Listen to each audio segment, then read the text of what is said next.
오늘은 디모데후서 강의 첫 시간입니다. 그래서 디모데후서 1장 1절에서 12절 말씀으로 복음과 함께 고난을 받으라. 우리 제목 한번 읽어볼게요. 시작. 복음과 함께 고난을 받으라. 이 제목으로 하나님의 말씀 나눌 때 하나님 뜻을 깨닫고 그 뜻대로 살아가는 저와 여러분 다 되었으면 좋겠습니다. 흔히 우리 쓰는 속담 중에 고생 끝에 낙이 온다. 어디 끝에요? 고생 끝에. 한자로 하면 고진감래. 쥐구멍에 볕들 날이 있다. 젊어서 고생은 사사한다. 우리말 속담에 이 고난에 대한 속담이 있습니다. 그런데 우리만 그러는 것이 아니라 동서고금을 막론하고 이 고난에 대해서 이야기를 많이 합니다. 특별히 뭡니까? 그렇죠. 영어 속담 보면 no pain, no gain. 이거 다른 말로 하면 after pain comes a joy. 뭡니까? after pain. 고통 후에 comes joy. 그렇죠. 그래서 우리 시험 기간에 있으면 어떻게 합니까? 고통 가운데 해야지 뭐 온다고요?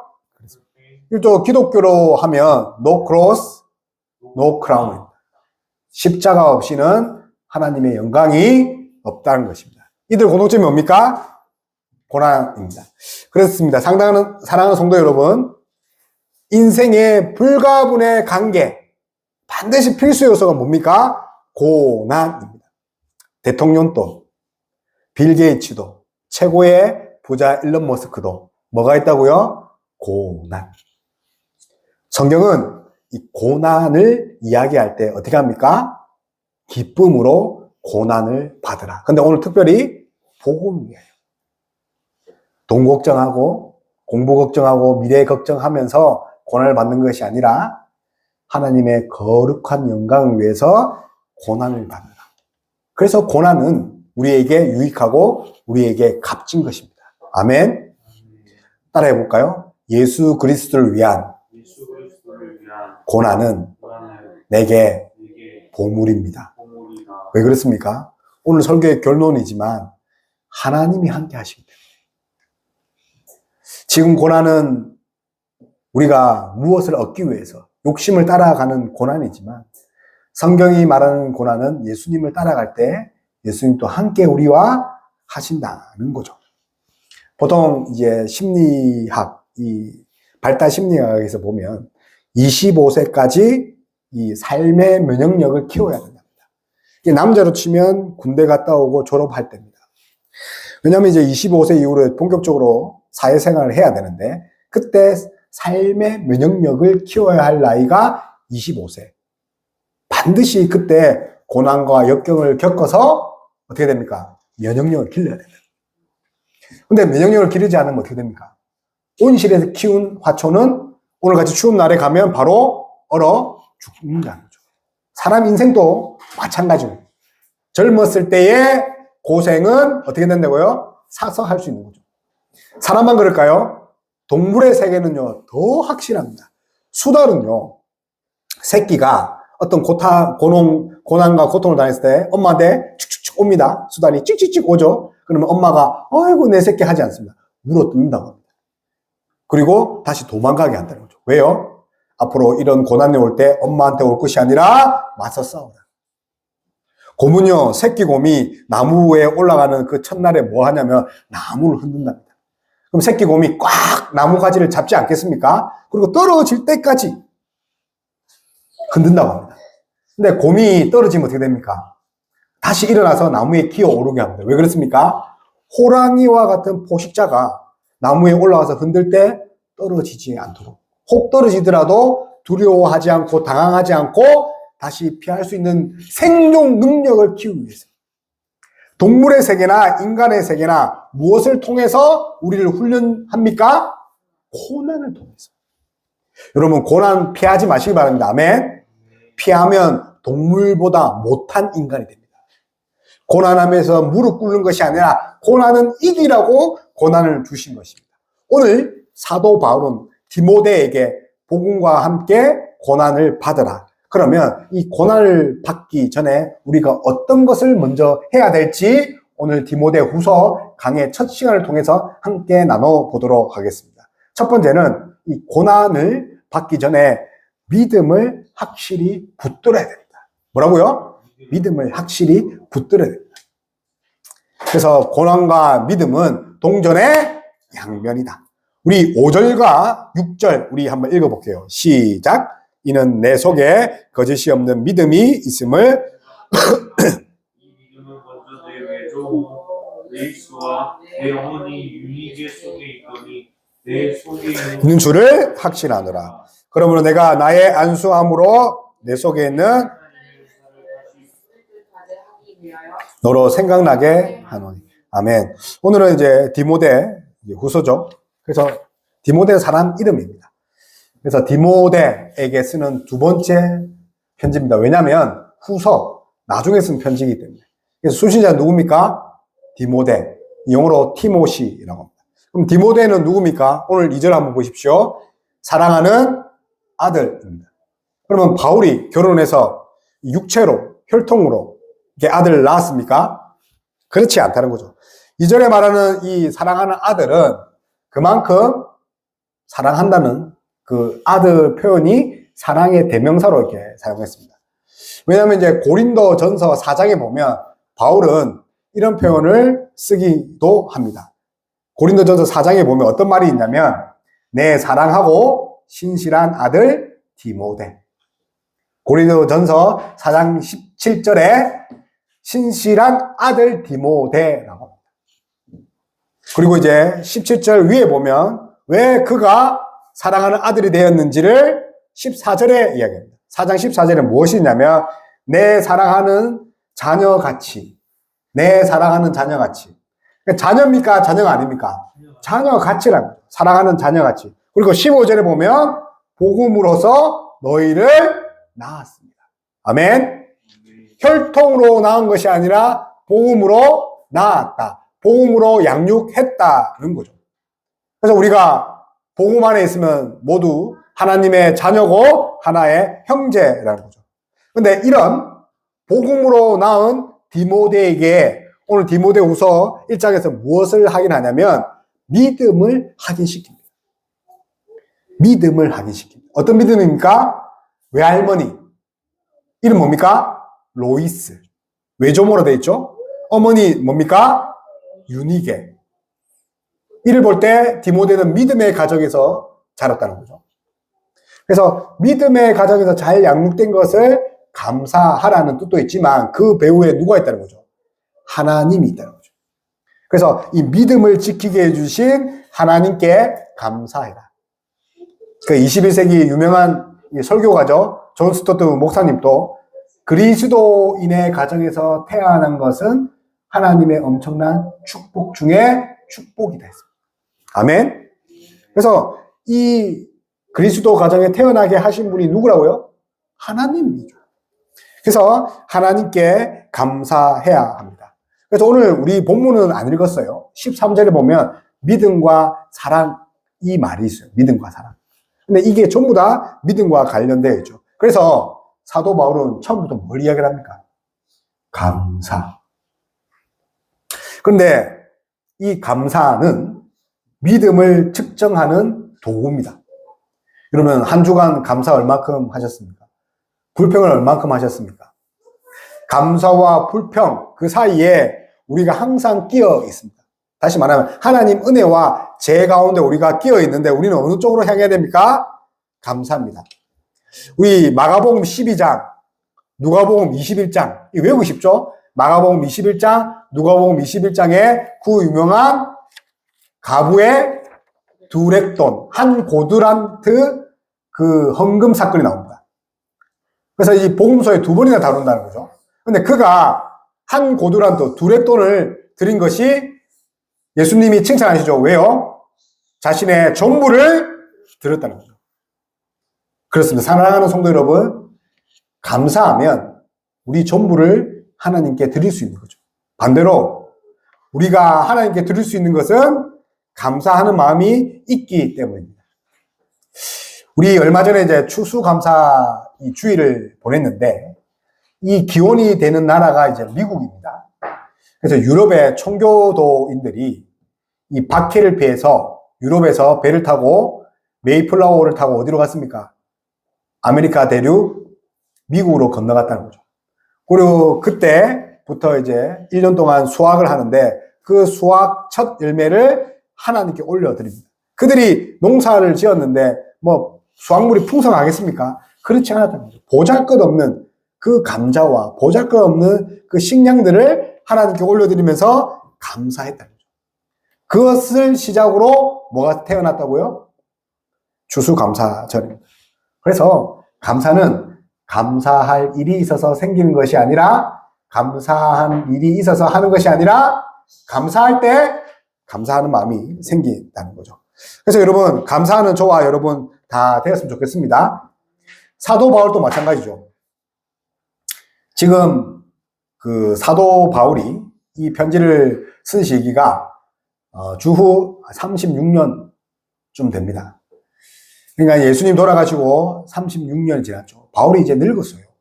이제 감옥에서 죽을 날만 기다리고 있는 거죠. 그런데 이때 네로 황제가 즉위를 합니다. 이 네로 황제가 폭군이지 않습니까? 그가 이상한 쾌락에 빠져서 사람이 고통하는 것에 쾌락을 느낍니다.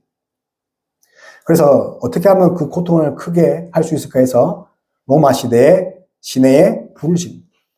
로마 시내에 불을 지르고 사람이 타 죽는 것을 보고 너무 기뻐한다는 거죠. 그런데 이제 화재가 끝나니 인명피해와 재산피해가 너무나 많지 않겠습니까? 그래서 밀란이 일어나고 그리고 민심이 엄청나게 그를 향해 날을 세우고 있습니다. 그래서 그것을 피하기 위해서 어떤 계략을 꾸밉니까? 로마 시내에 불을 지는 것이 그리스도인이다. 그리스도인이다. 그러니 지금 이방인과 헬라인과 지금 유대인들이 그리스도인을 잡아 죽이려고 안달하고 있다는 거죠. 그래서 유대인들이 어디로 갈게요? 산으로 가고 지하로 가고 동굴로 피해 가고 믿음을 지키기 위해서. 그 와중에 지금 어떤 이야기를 합니까? 감사하라. 네 믿음은 하나님이 주신 것이기에 감사하라. 그런데 더 놀라운 건요. 사도 바울 자신도 지금 감옥에 있습니다. 로마 감옥에 있다는 거죠. 정치범 수용소에 있었다는 거죠. 언제 죽을 줄 모르는 그 상황에서 자기도 자기 몸 하나 건수하기 힘들 그때에 사랑하는 아들 디모데에게 편지를 쓴다는 것조차도 놀라운 일이지만 감사를 이야기합니다. 그래서 감사는요, 우리가 좋고 평안하고 기쁘고 따뜻하고 배부르고 등 따실 때 하는 것이 아니라 힘들 때 하는 그 감사가 진정한 감사입니다. 오늘 8절에 보면 복음과 함께 고난을 받으라 합니다. 이때 이제 고난 동그라미 치볼까요? 고난. 신칸코 파테손입니다. 헬라어로 뭡니까? 신칸코 파테손. 쉰, 함께. 그리고 카코, 어려운. 그 다음에 파테손, 파스코. 이게 이제 동참하다, 경험하다라는 것입니다.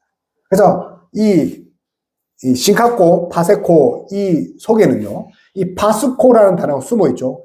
파스코는요, 경험하다, 겪다, 동참하다, 함께 참여하다. 어디에요? 고난. 그래서 고난은 인생에 반드시 찾아오고 삶의 필수 요소입니다. 신카코, 파테손. 근데 이 헬라어가 이제 히브리어 이 고난이라는 단어가 이 오니입니다. 히브리어로 뭐라고요? 오니. 이 오니, 고난이 오니. 말이 되죠? 고난이 오니. 그런데 이 고난이 오니라는 그 단어에서 파생된 단어가 온유한 사람입니다. 아나빔. 오니에서 파생된 단어가 뭐라고요? 아나빔. 온유한 사람. 그래서 고난을 받는 사람이 온유한 사람이 아니라 당시에 그 구약시대에 이 땅을 가지고 있었어요. 이 땅을 가지고 있는 것은 인생의 전부죠. 그렇잖아요. 재산의 전부죠. 그런데 부자가 힘센 사람이 자신이 가진 땅을 이렇게 뺏어갑니다. 근데 그 뺏어갈 때 어떻게 합니까? 온유한 사람은 이 고난이 받게 되죠. 근데 이 고난을 받으면서 어떤 생각을 하냐면 하나님께서 이 문제를 해결해 주실 것이다. 내가 대항할 수 있는 힘이 있어서 그들과 맞서 싸우는 것이 아니라 대항할 수 있는 힘이 있지만 하나님이 해결해 주실 것이다.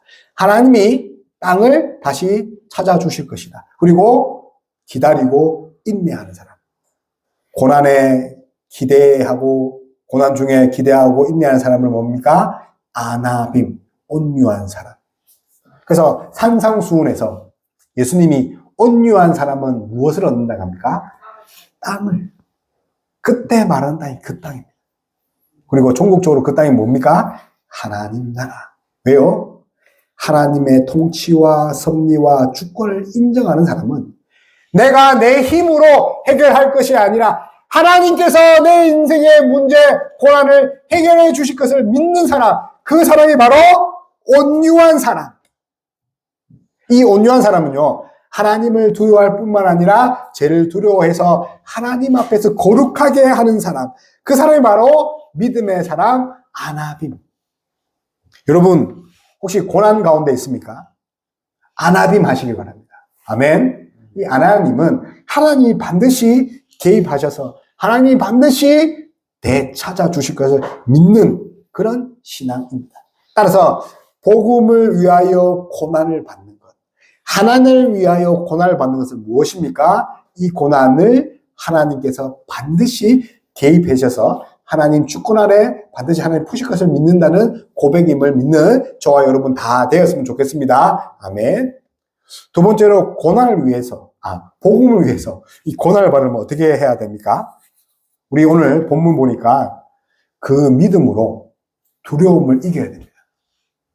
뭐라고요? 두려움. 하나님 주시는 말은 두려움이 아니라 재앙입니다.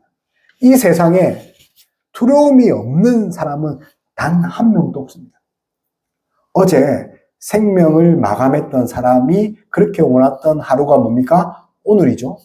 어제 그렇게 내일을 원했던 그 사람이 제일 두려워한 것이 무엇일까요? 죽음이었죠. 사실은 이 죄로 말미암아 죽음이 들어오고 이 죽음 때문에 우리가 뭘 생겼습니까? 두려움이 생겼다. 그런데 오늘 무엇이라고 합니까? 두려움을 이기라. 하나님이 주신 두려움은 두려움이 아니라 재앙이 아니라 뭡니까? 평안이기 때문에. 아멘. 그래서 두려움은 하나님이 주신 겁니까? 그렇지 않다는 거죠. 그럼 누가 준 겁니까? 하나님의 대적하는 사탄 마귀가 우리를 마음을 어떻게 합니까? 하나님과 멀어지기 위해서. 두려움은요 깜깜해지잖아요. 하나님이 안 보인다니까요. 오늘 네로가 박해를 하고 또 초대교회를 핍박하니까 무슨 마음이 듭니까? 두려워서 하나님이 눈에 보이지 않는다는 거죠. 그런데 오늘 어떤 위로를 합니까? 7절만 우리 읽어볼게요. 7절 시작. 하나님이 두려워하는 마음이 아니오 오직 능력과 사랑과 절제하는 마음이. 우리 다시 읽어볼게요. 오직 능력과 시작. 오직 능력과 사랑과 절대하는 마음이니. 자, 동그라미 칩시다. 능력, 사랑, 절제. 우리 옛날 성경에는요, 사실은 이제 근신하는 마음, 이 단어가 참 좋은데, 능력과 사랑과 절제하는 마음. 따라서 하나님이 우리에게 주시는 마음이 두려운 마음이 아니라는 거죠. 이 디모데 후서를 목회 서신이라고 합니다. 목회가 뭡니까? 교회를 다스리는 거죠. 그래서 디도서, 디모데 전후서를 목회 서신. 이 목회 서신뿐만 아니라 교회를 치리하기 위해서, 교회를 세우기 위해서 뿐만 아니라 성도를 세우기 위해서 쓴 편지가 목회 서신이에요. 그래서 이 목회 서신에 어떤 말이 많이 나오냐면 너희들이라고, 너희들. 그러니까 성도들을 가리키죠. 그리고 이제 이렇게 훈련시키고 또 교회를 세우는 이유가 뭡니까? 복음을 위해서입니다. 교회의 존재 목적이 뭐라고요? 복음입니다. 그래서 복음을 가르치고 훈련시켜서 복음을 전파하도록. 그래서 복음에 합당한 삶을 사는 성도들을 세우기 위해서입니다. 복음에 합당한 삶입니다. 아멘. 세상의 원리와 합당한 삶이 아니라 복음에 합당한.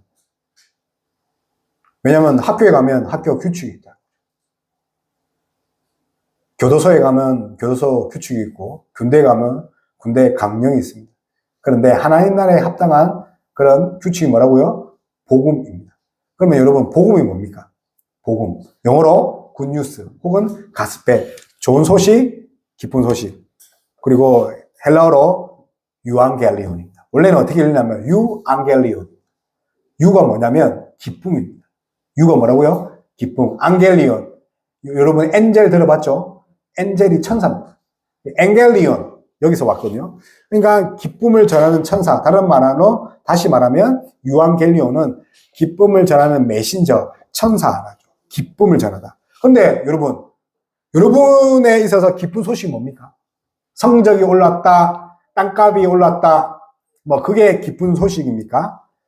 근데 성경이 말하는 기쁜 소식이 뭐냐면 그 기쁜 소식은 다름이 아니라 죄인인 우리가 죽을 수밖에 없는 형벌을 하나님 앞에 면하게 된 것. 죽을 수밖에 없는 그 사형에서 우리가 면하게 되었다. 그 면하기 위해서 하나님께서 하나님의 아들을 이 땅에 보내셔서 우리 대신 죄값을 다 속량하셨다. 그래서 성경에 누르셨다는 거죠. 이것이 성경에 많은 기쁨 소식입니다. 유앙겔리온. 근데 이 유앙겔리온이 이 성경의 단어가 아니고 원래는 이제 이 그리스 로마인이 썼던 단어입니다. 그래서 유앙겔리온이라는 그런 단어의 유래를 한번 그 고대 이제 그 로마 시대 때 그 바벨론이 왕성했습니다. 근데 이 바벨론을 무찌른 나라가 페르시아입니다. 우리 300 영화 봤죠? 그 페르시아가 바벨론을 무찌르고 이 중동 지역의 패권을 이제 장악합니다. 근데 이 페르시아가 중동 지역뿐만 아니라 지금 어디 가냐면 마케도냐 그리고 소아시아 지역, 다시 말하면 이 유럽 지역으로 이제 뻗어 나가려고 한다는 거죠. 그런데 그 관문 중에 하나가 이 자그마한 나라 그리스 로마죠. 우리 300용사 봤죠? 그리스 로마. 근데 수천만의 군대가 수천 명의 그 로마 제국을 짓밟기는 정말 쉬운 거죠. 그래서 그들이 이제 전쟁하러 맞서 나갔습니다. 그리스인들이. 근데 그리스 로마 그 군대들이 한 달이 지났는데 감감무소식이었다. 전쟁에서 이겼는지 아니면 전멸당했는지. 그러니 이제 로마에 남아있는 시민들이 두렵고 떨림이죠. 한 달 내내 자지도 못합니다. 안절부절. 그런데 한 달이 지난 그쯤에 어떤 병사가 이제 저기서 헐레벌떡 뛰어오는 거죠. 그 유명한, 그렇죠. 42km, 42.195km를 이제 뛰어와서 성문에 대고, 이제 성에 대고, 그가 이제 죽을 똥 말똥 하면서 그 성문지기에게 뭐라고 합니까? 승리는 우리에게. 그게 승리했다는 거죠. 그 말을 전하고 42.195km를 달려서 승리는 우리에게 라는 말을 전하고 죽었다는 거죠. 그 기쁜 소식, 우리가 죽음이 아니라 생명이다. 그래서 이 병사의 말을 기념하면서 기쁨이라는 단어를 써서 유를 써서 유앙겔리온. 그래서 그 병사를 추도하면서 되새기면서. 근데 그들이 기쁨의 대상이 뭡니까? 자신이 살았다는 거죠. 이와 마찬가지로 복음이 뭡니까? 우리가 살았다. 그래서 우리가 이 기쁨, 이 하나님에 의해서 산 것에 대해서 기뻐한다는 거죠. 그래서 사랑하는 성도 여러분, 기뻐하라. 우리 그런 설교 많이 듣죠? 그런 도덕적인 설교, 윤리적인 설교 너무 많이 듣습니다. 근데 우리가, 성경은요, 우리가 기뻐해서 기뻐하는 게 절대 아닌 거죠. 왜 그런 줄 아십니까? 스바냐 3장 17절. 그 유명한 스바냐 3장 17절에는 뭐라고 되어 있냐면, 하나님이 우리를 먼저 기뻐하시기에, 하나님을 우리의 기쁨의 대상으로 삼아 주셨기에 우리가 기쁠 수 있다는 거예요. 그가 나로 인하여 기쁨을 이기지 못하고. 그래서 성경에 말하는 기뻐하라는 것은 뭡니까? 하나님이 우리를 기쁨의 대상으로 여겨주셨기에 기뻐한다는 거죠. 그래서 기쁨은 우리가 만들어내는 겁니까? 그렇지 않다는 거예요. 그래서 우리에게 누굴 주셨습니까? 예수 그리스도를 주셨다는 거죠. 그래서 사도 바울은 여기에 대해서 로마서 5장 8절에서 10절 우리 찾아봅시다.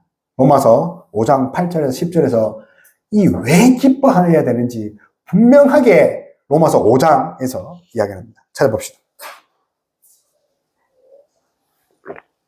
그래서 이제 찾으면서 우리 이제 들어봐요. 그래서 우리 기쁨이 뭡니까? 우리가 기뻐하는 것이 아니라 하나님이 우리를 기쁨의 대상으로 여기신 것에 대해서 기뻐하셔야 된다. 아멘. 자, 8절에서 10절 우리 다 같이 읽어볼게요. 시작. 우리가 아직 죄인되었을 때에 그리스도께서 우리를 위하여 죽으심으로 하나님께서 우리에 대한 자기의 사랑을 확정하셨습니다. 뭐라고요? 자기의 사랑을 확정. 사랑하는 성도 여러분, 하나님께서 자기의 사랑을 확정하셨기 때문에 우리가 뭡니까? 기뻐해야 된다는 거죠. 우리가 기뻐하자, 좋아하자, 힘을 내자. 성경 그렇게 말하지 않다는 거죠. 하나님께서 자기의 사랑을 확정하셨기 때문에 그로 인하여 우리가 기뻐할 수 있다는 거죠. 아멘. 기쁨의 시작과 출발, 근원이 다르다는 거죠. 세상은 인문학은 뭐라고 해야 합니까? 윤리도덕적으로 잘 되고 기뻐해라는 거지만 성경 그렇지 않다는 거죠. 우리 구절 읽을게요. 그러면 이제 우리가 그의 피로 말미암아 어렵다 하심을 받았으니 우리가 뭐로 받았다고요? 그로 피로 말미암아 어렵다 하심. 성경의 기쁨은 뭡니까? 우리가 죄인에서 뭡니까? 어렵다함을 받았다는 거죠. 그것에 감사하고 기뻐한다는 거죠. 더욱 그로 말미암아 진노하심에서 구원을 받았을 것이니. 우리 10절 읽을게요. 시작. 말미암아 하나님과 화목하게 되었으니 화목하게 된 자로서는 더욱 그의 사랑하심으로 말미암아 구원을 받을 것입니다. 그렇죠? 여기서 우리 동그라미 칠게 8절에 아직 죄인 되었을 때 10절에 곧 우리가 원수 되었을 때 아주 중요합니다. 하나님과 원수 되었을 때 우리가 아직 죄인 되었을 때 하나님이 먼저 우리를 사랑하셨습니다. 죄인 되었을 때 우리가 아직 죄인일 때조차도 하나님 우리를 사랑하셔서 그의 아들 예수 그리스도를 이 땅에 보내셔서 영단번 죽으심을 말미암아 우리의 죄를 깨끗하게 하셨다는 거죠. 구약의 제사가 그런 거지 않습니까? 우리가 죄를 지으면 어떻게 됩니까? 구약에 소나 양을 가지고 제사를 해서 소와 양을 완전히 죽여야 되죠. 하나님이 우리에게 죄를 사하는 방법을 가르쳐 주셨는데 하나님은 약속을 지키신 분입니다. 그래서 흠없고 그리고 거룩한 그 어린 양 예수 그리스도를 잡음으로써 우리의 죄를 깨끗하게 하셨다는 거죠. 그럼 여러분 묻겠습니다. 왜 하나님이 인간으로 오셔야 했습니까? 왜 하나님이 인간으로 오셔야 됩니까? 칼빈은 이런 말을 했습니다. 하나님은 홀로 죽을 수 없기에 인간이 되었고 인간은 홀로 죽음을 이길 수 없기에 하나님이셔야 된다는 거죠. 무슨 말인지 압니까? 하나님은 홀로 죽을 수 없기에 하나님이 죽을 수 없는 분이잖아요. 그러니 뭐가 돼야 됩니까? 죽으려면 인간이 되셨다는 거죠. 근데 우리 인간은 홀로 죽음을 이길 수 있습니까? 그럴 수 없기에 하나님이셔야 되죠. 그리고 하나님이시자 인간이신 예수 그리스도가 이 땅에 오셨다는 거죠. 그래서 하나님은 구약의 이 대속의 원리를 신약에 정확하게 지켜서 우리를 어떻게 합니까? 깨끗하게. 그래서 예수님이 인간이 되셔서 우리의 영과 혼을 구원시키기 위해서 성육신 하셨다. 성육신. 우리의 영과 그리고 육을 구원시키기 위해서 인간이 되셨죠. 그래서 십자가에 돌아가시면서 무슨 말을 합니까? 테텔레스타이. 다 이루었다. 왜 이루었다가 뭡니까? 하나님 뜻. 우리가 아직 대인되었을 때 우리를 사랑하셔서 우리를 죄인에서 의인되게 하심을. 테텔레스타이. 다 이루었다는 거죠. 예수님은요, 십자가에 돌아가시기 그 직전까지 우리를 사랑하셨다는 거죠. 그래서 우리는 이 사랑으로 인해서 이 고난에 동참할 수 있는데요. 오늘 이 고난에 동참함에 있어서 사도 바울은 한 가지 더 이야기를 합니다. 그냥 고난에 동참하는 것이 아니라 오늘 이 7절에 보니까 뭘 주신다고 합니까? 오직 능력과 사랑과 절제하는 마음을 하나님이 주신다는 거죠. 오직, 그리고 8절에 보면 뭡니까? 우리 동그라미 쳐봅시다. 오직 하나님 능력을 따라. 하나님의 능력을 따라. 아멘. 그래서 하나님은 홀로 고난에 우리를 남겨둔 것이 아니라 하나님의 능력에 따라갈 수 있도록 우리를 이끄시는 과정이 이 고난이라는 거죠. 그래서 유앙겔리온, 우리가 승리할 수 있는 그런 이유죠. 그래서 우리가 아직 제한되었을 때에 우리 이제 유명한 말 중에 이제 이사야 41장 10절에 이런 말 있죠. 두려워 말라, 내가 너와 함께 함이라. 놀라지 말라, 나는 내 하나님이 되리라. 내가 너를 굳세게 하리라. 참으로 너를 도와주리라. 참으로 나의 어려운 오른손으로 너를 붙들리라. 이사야 41장 10절 말씀인데 우리 성도들이 가장 좋아하는 말이죠. 이 말씀은요, 이스라엘 민족이 죄 때문에 하나님의 심판을 받기 전의 말씀입니다. 아직 죄인 되었을 때. 이사야 41장 말씀. 그 말씀이 동일하게 신약시대 우리가 아직 죄인 되었을 때 우리를 사랑하신다는 거죠.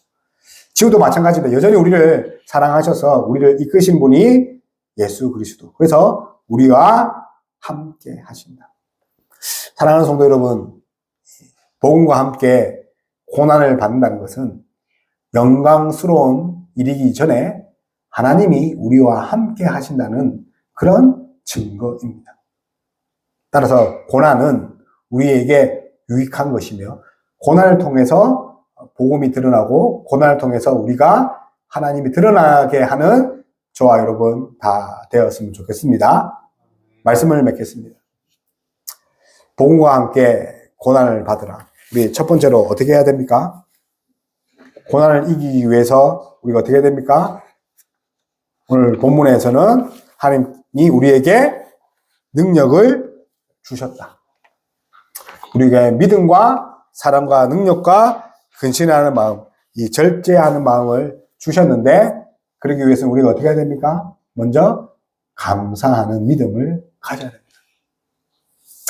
사랑하는 성도 여러분, 감사하는 12월 한 달 됐으면 좋겠고 믿음을 붙드는 12월 한 달